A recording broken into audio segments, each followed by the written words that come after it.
Bonjour tout le monde. Comme vous le savez, il y a plusieurs types de travailleurs dans ce monde. Ceux qui travaillent en ville, ceux dans les champs. Mais plusieurs d'entre nous travaillent à la maison. C'est ce qu'on appelle le télétravail. Donc le télétravail est une organisation du travail qui permet de travailler à distance de ces lieux de travail d'une entreprise, et ce grâce aux nouvelles technologies de l'information et de la communication, telles qu'Internet, le téléphone, le fax, etc. Donc, aujourd'hui, je vais vous mentionner un petit peu les avantages et désavantages du télétravail. Donc, premièrement, au Québec, comme on a plus d'entreprises manufacturières qui demandent à ce que les employés soient sur les lieux de travail plutôt qu'à distance, il est donc important que les gens aient les ressources nécessaires pour travailler, et parfois ils n'ont pas les ressources nécessaires à la maison.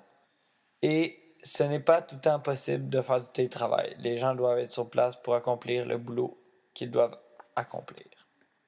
Par la suite, les entrepreneurs ont parfois de la difficulté à déléguer du travail aux autres en entreprise.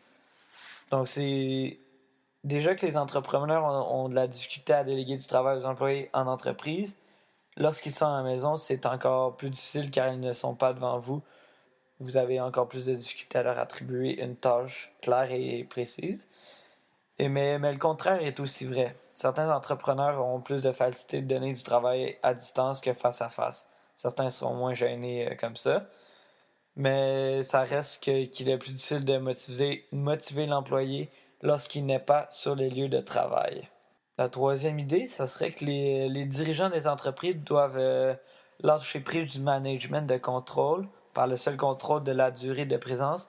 Ils doivent faire confiance à leurs employés et les laisser travailler à distance du bureau.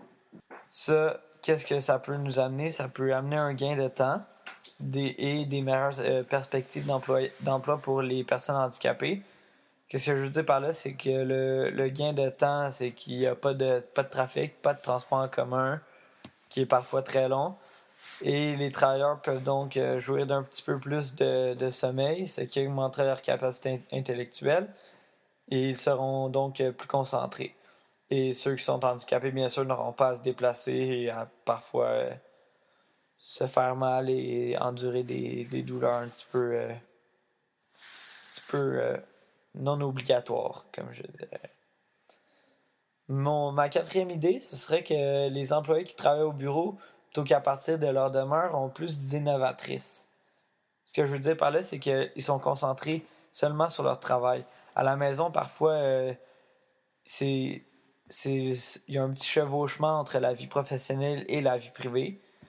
Mais lorsqu'ils sont dans le lieu de travail, ils ont les outils et les personnes pour atteindre leur objectif. Tandis qu'à la maison, ils doivent se résoudre à eux-mêmes et se motiver eux-mêmes. Ils n'ont pas toutes les ressources nécessaires, et parfois les enfants ou la femme peut les déranger. Donc, c'est ça pour le télétravail, mes amis. Je vous conseille de lire un petit peu davantage sur ça, sur les internets. Et comme vous l'avez vu, le télétravail a ses avantages et ses désavantages. Il en est à vous de juger s'il vous conviendrait ou pas. Si jamais vous êtes un entrepreneur, faites d'autres recherches pour voir si ça conviendrait à votre type d'entreprise. Donc, le télétravail est tout de même en pleine maturation. Ça vient tout juste de commencer. Et beaucoup de développement reste à faire. Peut-être très bien qu'un jour, nous allons tous travailler de la maison. Sur ce, bonne journée. Merci beaucoup.